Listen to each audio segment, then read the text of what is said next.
بسم الله الرحمن الرحيم وصلى الله تعالى على خير خلقه سيدنا ونبينا ومولانا محمد وعلى آله وأصحابه وبارك وسلم تسليما كثيرا. باب الاعتصام بالكتاب والسنة. عن عائشة رضي الله عنها قالت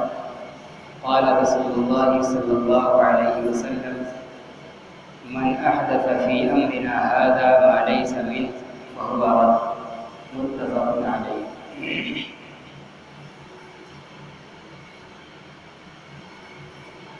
اب یہاں یہ عنوان قائم کر رہے ہیں باب الاعتصام بالکتاب والسنہ. اعتصام کا مطلب کسی چیز کو مضبوطی کے ساتھ تھامنا. مطلب یہ ہے کتاب و سنت کو مضبوطی سے تھامنے کا بیان، ایمان کا بیان، امور ایمان کا بیان، ایمان کی شاخوں کا بیان، اور اس کے بعد بڑے بڑے گناہوں کا بیان آیا، نفاق کی علامتوں کا بیان آیا. اب اس باب کے اندر ان احادیث کو لائیں گے جس کے اندر رسول اللہ صلی اللہ علیہ وسلم نے امت کو یہ پیغام دیا ہے کہ ایمان لانے کے بعد اور کبیرہ گناہوں سے بچنے کے بعد ان کی حقیقی اور مکمل کامیابی قرآن اور سنت کو مضبوطی سے تھامنے پر ہے. وہ بہو من وعن، جو حکم جیسا جس طریقے سے جس نوعیت اور کیفیت کے ساتھ قرآن کے اندر بیان کیا گیا ہے یا رسول اللہ صلی اللہ علیہ وسلم کی سنت کے اندر یا صحابہ کرام کی سنت کے اندر یا کتاب و سنت سے ثابت امت کے اجماع اور تعامل کے ذریعے جو کچھ ثابت ہے اس کو مضبوطی سے تھامنا، یہ کامل ہدایت یافتہ ہونے کے لیے اور کامل نجات پانے کے لیے ضروری ہے. ایسا نہیں ہے کہ آدمی ایمان لائے اور ایمان لانے کا دعوے دار ہو لیکن قرآن کے مکمل حکموں کو تسلیم نہ کرے، کسی حکم کو چھوڑے کسی کو پکڑے،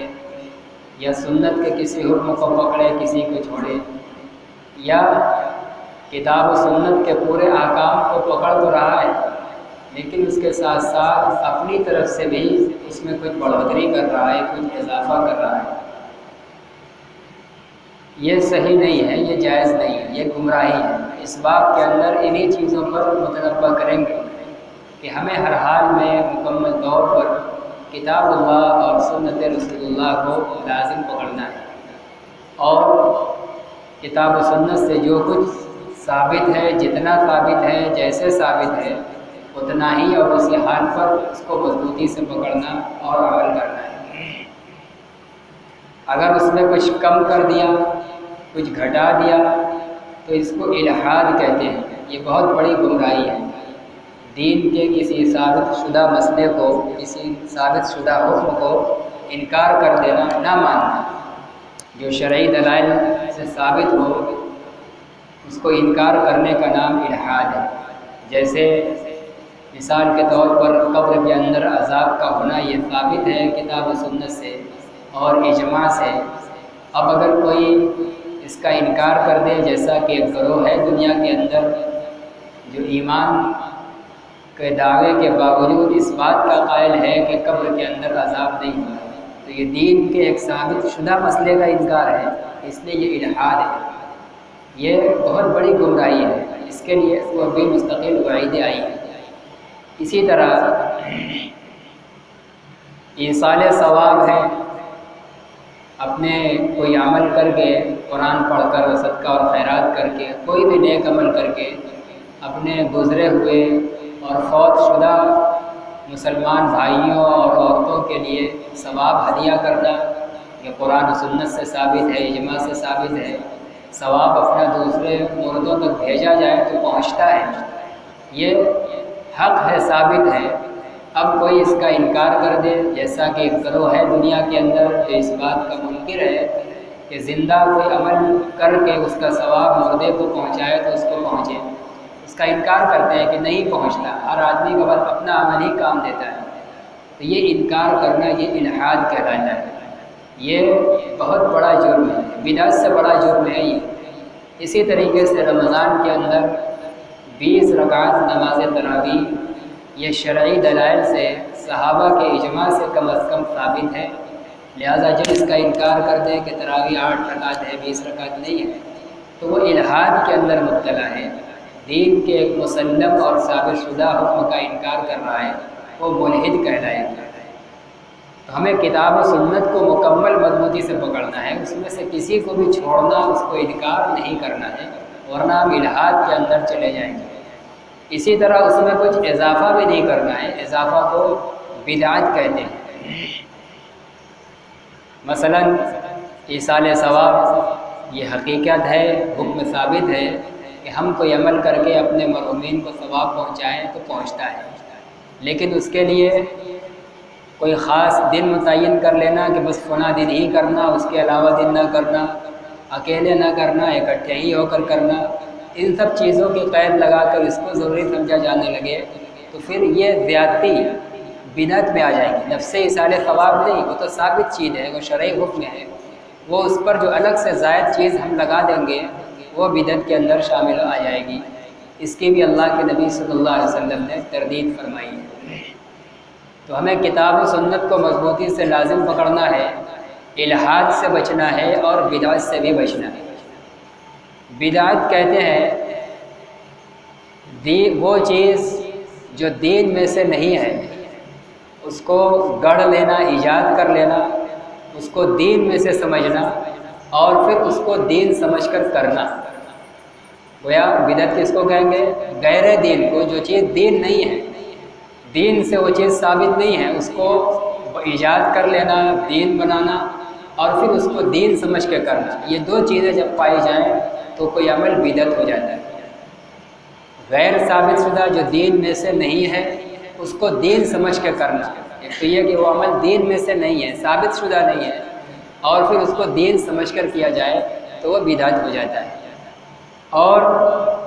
کوئی عمل ایسا ہے جو دین میں سے ہے، ظاہر ہے جب وہ دین میں سے ہے تو اس کو تو دین سمجھ کے کرنا ہی ہے، وہی دین کہلاتا ہے، سنت کہلاتا ہے۔ لہذا ہر وہ چیز جو دین میں سے نہیں ہے، وہ دین کے مقاصد اور بنیاد میں سے نہیں ہے، اس کو ایجاد کر لیا جائے اور پھر اس کو دین سمجھ کر کیا جائے وہ بدعت کہلاتا ہے۔ اور اس کو دین سمجھنے کی نشانی اور پہچان یہ ہوگی کہ اس کے چھوڑنے پر لعنت ملامت کی جائے، لعن طعن کیا جائے، ایسے جیسے کوئی فرد اور قطعی اور یقینی چیز چھوٹ گئی، دین سے ثابت شدہ چیز چھوٹ گئی، تو یہ چیز جو چیزیں جب پائی جائے تو عمل بدعت کہلاتا ہے۔ اس باب کی پہلی حدیث کے اندر اللہ کے نبی صلی اللہ علیہ وسلم بدعت کی ہی تردید فرما رہے ہیں۔ عن عائشہ رضی اللہ عنہا قالت قال رسول اللہ صلی اللہ علیہ وسلم من احدث فی امرنا هذا ما لیس منه فهو رد۔ رسول اللہ صلی اللہ علیہ وسلم نے فرمایا کہ جو ہمارے اس دین میں ایجاد کرے وہ چیز جو دین میں سے نہیں ہے، ما لیس منه، ما لیس من الدین، جو چیز دین میں سے نہیں ہے، نہ نبی نے بیان کیا، نہ قرآن نے بیان کیا، نہ صحابہ نے کیا ہے، نہ تابعین نے کیا ہے، دلیلیں جو شریعت کے جو دلائل ہیں ان دلیلوں میں سے کسی چیز سے ثابت نہیں ہے، دین میں سے ہے ہی نہیں، ایسی چیز کوئی ہمارے دین کے اندر گڑھ لے، اس کو دین بنا لے اور اس کو دین سمجھ کر کرنے لگے، فرماتے ہیں کہ فہو ردن، تو وہ چیز مردود ہے۔ اس کا دو مطلب ہے فہو ردن کا، ایک مطلب یہ کہ وہ چیز جو دین میں سے نہیں ہے اور اس کو دین میں ایجاد کر لیا گیا ہے، گڑھ لیا گیا ہے، وہ چیز مردود ہے، وہ قابل قبول نہیں ہے، اور دوسرا مطلب یہ ہے کہ وہ ایجاد کرنے والا مردود ہے۔ دونوں اس کا مطلب ہو سکتا ہے، دونوں اس سے مراد ہو سکتے ہیں۔ دین کے اندر ایسی باتیں ایجاد کرنا جو دین میں سے نہیں ہے وہ چیز بھی مردود ہے جو گڑھی گئی، اور اسی طرح ایجاد کرنے والا بھی مردود ہے، باعث ملامت اس کو قبول نہیں کیا جائے گا۔ تو یہاں غور کرنے کی چیز ہے، اللہ کے نبی کہہ رہے ہیں کہ جو ہمارے دین میں غیر دین کوئی چیز ایجاد کر لے، لہٰذا بہت سے اعمال کے اندر بہت سی چیزیں ہمارے معاشرے کے اندر ہیں، مثالیں دیا جائے تو وقت اور بہت وقت لگ جائے گا، اور بسا اوقات ہم اس میں ایسا ملوث ہیں کہ سن کر طبیعت کو بھی ناگوار گزرتا ہے۔ مثلاً ایصال ثواب ہی ایک ثابت حکم ہے، لیکن اس کے اندر دنوں کی قید لگانا کہ فلاں فلاں دن ہی ہونا چاہیے، یہ دین میں سے نہیں ہے۔ اس کو دین سمجھ کر دین میں ایجاد کر لیا گیا، اور دین سمجھنے کی نشانی یہ ہے کہ اس خاص دن کے اندر اگر آپ ایصال ثواب نہیں کرتے ہیں، چاہے پورے سال کرتے ہوں، تو آپ پر لعن طعن کیا جائے گا۔ یہ نشانی اس بات کی کہ اس کو دین سمجھ کے کیا جا رہا ہے۔ تو یہ ایسی چیزیں مردود ہیں جو دین میں ایجاد کر دیا جائے، اس کو دین کا درجہ دیا جائے۔ اس کے علاوہ کچھ چیزیں ایسی ہیں جو اللہ کے نبی کے زمانے میں نہیں تھی، آج ہمارے زمانے میں ہیں، اور ان کا تعلق دین سے ہے، ان کو بدعت نہیں کہیں گے، اس لیے کہ وہ چیزیں دین میں نہیں ہیں، وہ دین کا مقصود بن کر نہیں، وہ دین کے لیے ہیں۔ احداث فی الدین، دین کے اندر کسی بات کو، نئی بات کو ایجاد کرنا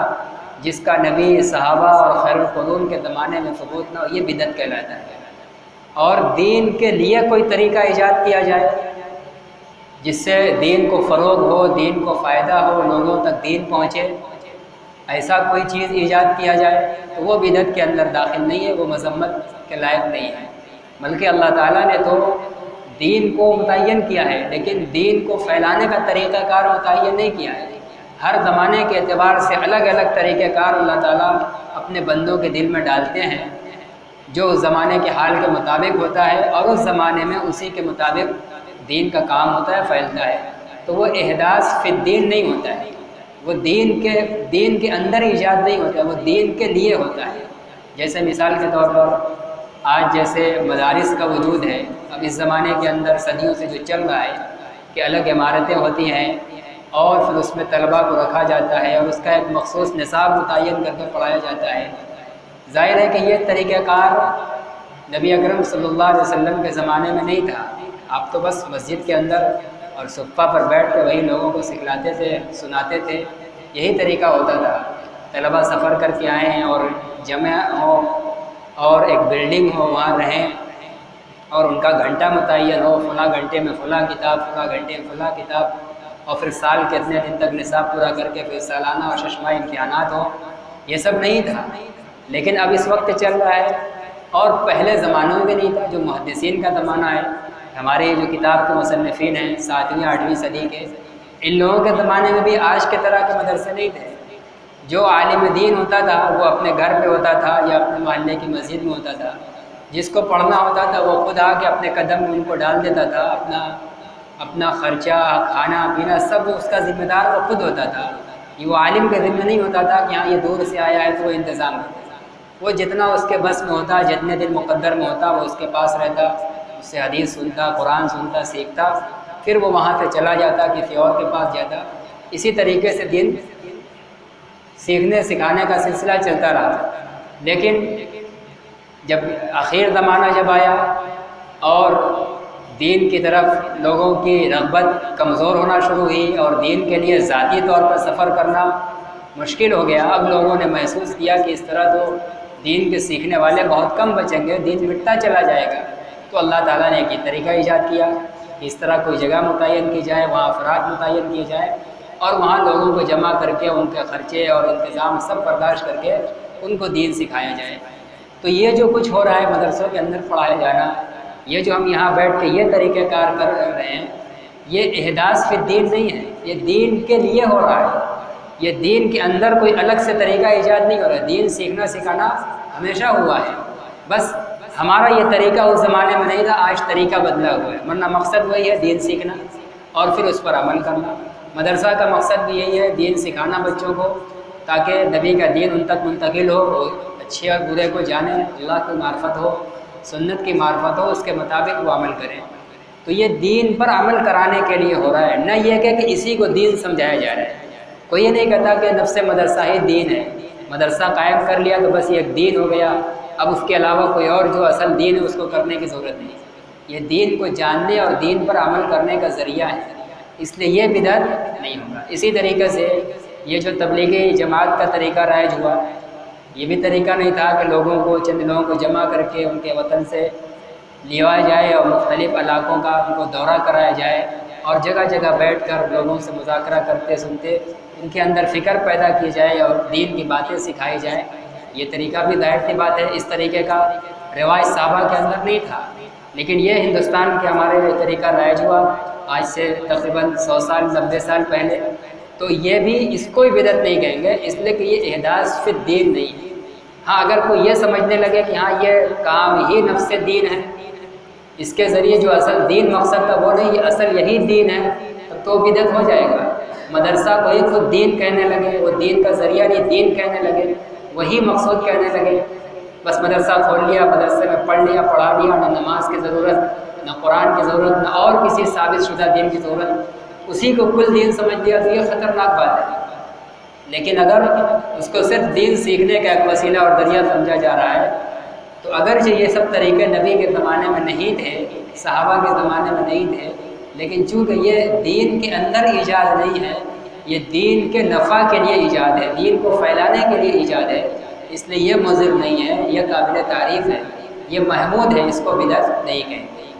لیکن اس کے علاوہ جو دین کے اندر اضافہ ہوگا اس کو دین سمجھ کر کیا جائے، اس طرح کے جو اس کو نہ کرے، ایک تو یہ کہ وہ دین سے ثابت ہی نہ ہو، دلائل شرعیہ سے ثابت نہ ہو، از خود گڑھا گیا ہو، اور پھر اس کو دین کا درجہ دے کر عمل کیا جاتا ہو، تو وہ بدعت ہے۔ اللہ کے نبی فرماتے ہیں کہ ایسی چیز اور ایسی چیز کا ایجاد کرنے والا دونوں مردود ہیں۔ من احدث فی امرنا ھذا ما لیس منہ فہو رد۔ جو ہمارے اس دین کے اندر، اللہ کے نبی اپنی طرف نسبت کر کے کہہ رہے ہیں کہ ہمارے اس دین اسلام میں ایجاد کرے کوئی ایسی بات جو اس دین میں سے نہیں ہے، فہو رد، تو وہ بات مردود ہے یا وہ گڑھنے والا مردود ہے۔ وعن جابر رضی اللہ عنہ قال قال رسول اللہ صلی اللہ علیہ وسلم اما بعد فإن خیر الحدیث کتاب اللہ وخیر الہدی ہدی محمد صلی اللہ علیہ وسلم وشر الامور محدثاتها وکل بدعۃ ضلالہ۔ حضرت جابر ابن عبداللہ رضی اللہ تعالیٰ عنہ فرماتے ہیں کہ رسول اللہ صلی اللہ علیہ وسلم نے ارشاد فرمایا اما بعد۔ یہ اما بعد عربی کے اندر اس کو فصل خطاب کا کلمہ کہتے ہیں۔ یہ کوئی بات شروع کرنے سے پہلے اللہ کی حمد و ثنا کی جاتی ہے، پھر اس کے بعد یہ جملہ لایا جاتا ہے حمد و ثنا اور اپنی بات میں فصل کرنے کے لیے۔ تو اللہ کے نبی صلی اللہ علیہ وسلم نے حضرت جابر رضی اللہ تعالیٰ عنہ پہلے کا واقعہ ذکر نہیں کر رہے ہیں، آپ صلی اللہ علیہ وسلم نے شاید پہلے اللہ کی حمد و ثنا اور اپنی ذات پر درود و سلام پڑھا ہے، پھر اس کے بعد کہا ہے کہ اما بعد۔ اس کا ترجمہ ہوتا ہے بہرحال حمد و صلات کے بعد، یعنی اب یہ اصل بات ہے۔ جیسے ہم اردو میں کہتے ہیں مختلف بات کہتے ہیں، ادھر ادھر بات چلی جاتی ہے تو پھر کہتے ہیں بہر کیف یا بہرحال، چلو اب مدعے پر آؤ۔ تو یہ اصل ہے، دعا درود و سلام تمہید اور برکت کے طور پر پڑھا اور پھر کہا اما بعد، بہرحال درود و سلام کے بعد اور اللہ کی حمد کے بعد۔ فإن خیر الحدیث کتاب اللہ، بلا شبہ سب سے بہترین بات اللہ کی کتاب ہے۔ جو بات بولے جانے کے لائق ہے، کہے جانے کے لائق ہے، کرے کہ وہ اللہ کی کتاب ہے۔ اللہ کی کتاب میں جو کچھ ہے وہ سب سے بہترین بات ہے، وہ اس لائق ہے کہ اس کو بولا جائے، پڑھا جائے، سنا جائے، اس پر عمل کیا جائے، وہ سب سے بہترین بات ہے۔ تو اوپر کہا تھا کہ ایک عنوان تھا الاعتصام بالکتاب، کتاب اللہ کو مضبوطی سے تھامنا۔ تو اس حدیث کے اندر پہلے اسی کا تذکرہ کر رہے ہیں کہ سب سے بہترین بات جو پکڑے جانے کے اور بولے جانے اور کیے جانے کے لائق ہے وہ صرف اللہ کی کتاب ہے۔ اللہ کی کتاب سب سے بہترین بات ہے۔ جب سب سے بہترین بات ہے تو ظاہر ہے کہ بہتر بات کو کیا ہے، بہتر چیز کو لیا جاتا ہے، اپنایا جاتا ہے، تو وہ اس لائق ہے کہ اس کو مضبوطی سے پکڑا جائے۔ اور قرآن میں اللہ نے بھی کہا ہے وَاعْتَصِمُوا بِحَبْلِ اللَّهِ جَمِيعًا، تم لوگ متحد ہو کر مضبوطی کے ساتھ اللہ کی رسی کو یعنی قرآن کو پکڑ لو۔ تو وہ سب سے بہترین بات ہے، اس کے علاوہ دنیا کی کوئی بات اس سے بہتر نہیں ہو سکتی۔ اور کیوں کر وہ سب سے بہتر بات نہ ہوگی کہ وہ پوری کائنات کے خالق و مالک اور سب کو روزی دینے والے اور سب کو پیدا کرنے والی ذات اللہ تعالیٰ شانوں کا کلام ہے۔ جب اللہ سب سے بڑے ہیں اور اللہ سب سے بہتر ہیں، اللہ سب سے اعلیٰ اور برتر ہیں، تو ان کی کتاب بھی، ان کا کلام بھی ظاہر ہے کہ تمام باتوں میں سب سے بہترین چیز ہوگی۔ جب سب سے بہترین چیز ہے تو مسلمان کے لیے ضروری ہے کہ اس کو مضبوطی سے تھامے بغیر کمی زیادتی کے، جتنا اس کے اندر ہے اس کو مضبوطی سے پکڑ لے سنت کے آئینے میں۔ وَخَيْرَ الْهَدْيِ هَدْيُ مُحَمَّدٍ صلی اللہ علیہ وسلم، اور سب سے بہترین طریقہ زندگی، ہدی کے معنی آتے ہیں سیرت، چال ڈھال، زندگی کے برتنے کا طریقہ، سب سے بہترین طریقہ زندگی حضرت محمد صلی اللہ علیہ وسلم کا طریقہ زندگی ہے۔ سب سے بہترین بات اللہ کی کتاب ہے، اس پر عمل کرنا ہے، اس کو اپنانا ہے، تو اس کو ہم کیسے برتیں گے، کیسے ہم اس کو اپنی زندگی میں لائیں گے؟ تو کہہ رہے ہیں کہ زندگی گزارنے کا اور زندگی میں ان چیزوں کو برتنے کا جو طریقہ ہے وہ سب سے بہترین حضرت محمد صلی اللہ علیہ وسلم کا ہے۔ تو اللہ کی کتاب سب سے بہتر بات کو پکڑنا چاہتے ہو اور اس کو مضبوطی سے تھامنا چاہتے ہو، اس کا کیا طریقہ ہو؟ حضرت محمد صلی اللہ علیہ وسلم کا طریقہ پکڑ لو، یعنی آپ کی سنت پکڑ لو۔ ہو گیا باب تھا کہ کتاب اور سنت کو مضبوطی سے تھامنا، تو اصل مقصود ہے اللہ کی کتاب مضبوطی سے تھامنا، اور اس کے تھامنے کا دنیا میں کہہ رہے ہیں کہ حضرت محمد صلی اللہ علیہ وسلم کے طریقے سے بہتر کوئی طریقہ نہیں ہے۔ اس لیے صحیح معنوں میں اور صحیح طور پر اللہ کی کتاب کو پکڑنے کے لیے، اللہ کی کتاب پر عمل کرنے کے لیے رسول اللہ صلی اللہ علیہ وسلم کی سیرت اور سنت کو بھی لازم پکڑنا پڑے گا۔ تو سب سے بہترین طریقہ زندگی آپ کا ہے، تو آپ کا طریقہ زندگی نماز پڑھنا ہو تب، حج کرنا ہو تب، روزہ رکھنا ہو تب، کسی سے بات کرنا ہو، تجارت کرنا ہو، لین دین کرنا ہو، سونا جاگنا، کھانا پینا، اٹھنا بیٹھنا، غرض جتنے بھی ضروریات زندگی ہیں، چاہے اپنی ذات تک وہ ضرورت محدود ہو یا وہ اجتماعی طور پر اختلاط اور اجتماع کے موقع پر ضرورت پڑتی ہو، کسی بھی طریقہ، ہر شعبے زندگی میں رسول اللہ صلی اللہ علیہ وسلم کا طریقہ موجود ہے، اور آپ کا طریقہ سب سے بہتر ہے، اسی کو لازم پکڑ لو، مضبوطی سے اس کو تھام لو۔ تو فرما رہے ہیں کہ رسول اللہ صلی اللہ علیہ وسلم کا طریقہ یہ سب سے بہترین طریقہ زندگی ہے، اس سے بہتر کوئی اور طریقہ نہیں ہو سکتا۔ وَشَرَّ الْأُمُورِ مُحْدَثَاتُهَا، اور بدترین چیزیں گڑھی ہوئی چیزیں، رسول اللہ صلی اللہ علیہ وسلم کے طریقے میں جو کچھ ہے وہ سب سے بہتر ہے، اور رسول اللہ کے طریقے سے ہٹ کر جو کچھ ہے تو کہہ رہے اس میں سب سے بدتر وہ ہے جس کو اپنی طرف سے گڑھ کر رسول اللہ کا طریقہ بتا دیا جائے۔ ورنہ دنیا میں تو رسول اللہ کے طریقے سے ہٹ کر بہت سی چیزیں ایجاد کی گئی ہیں، آئے دن ہو رہی ہیں دنیا کے اندر، دنیاوی اعتبار سے، اور دوسرے مذہب کے لوگ مذہبی اعتبار سے بھی کر رہے ہیں، لیکن وہ سب اس کو محمد صلی اللہ علیہ وسلم کا طریقہ نہیں بتلاتے، یا اس کو سمجھ کر نہیں کرتے۔ یا جو دنیا کی ایجادات ہو رہی ہیں مختلف شکلوں میں، الیکٹرانک لائن میں اور مختلف لائنوں میں جو ایجادات ہو رہی ہیں، سائنسی ترقیات، جو زندگی ہر آدمی اپنی حیثیت کے مطابق ان ترقیات سے فائدہ اٹھا رہا ہے، تو کوئی اس کو محمد صلی اللہ علیہ وسلم کے طریقے میں شامل کر کے اس کو دین بتلا کر نہیں کر رہا ہے۔ وہ دنیا کی ایک چیز ہے، دنیا میں اتار چڑھاؤ ہمیشہ سے لگا رہا ہے، ہمیشہ لگا رہے گا، ایک چیزیں آئے گی، کل وہ فیل ہو جائے گی، آئندہ کوئی نئی چیز آئے گی، لیکن فرما رہے ہیں کہ ان تمام چیزوں میں بدترین چیز وہ ہے جو دین میں گڑھی ہوئی، جس کو گڑھ کر رسول اللہ کا طریقہ پیش کیا گیا ہو اور یہ بتایا کہ اس کو دین سمجھ کر کیا گیا ہو، دین عقیدہ اس کو خیال کیا جائے، تو فرماتے ہیں کہ وہ سب سے بدترین اور بری چیز ہے۔ جب سب سے بدترین چیز ہے، ظاہر ہے کہ شر اور بدترین چیز کو اپنانے والا وہ رسول اللہ کے طریقے پر نہیں ہو سکتا، اور جو رسول اللہ صلی اللہ علیہ وسلم کے طریقے پر نہیں ہوگا وہ کامل نجات پانے والا نہیں ہو سکتا۔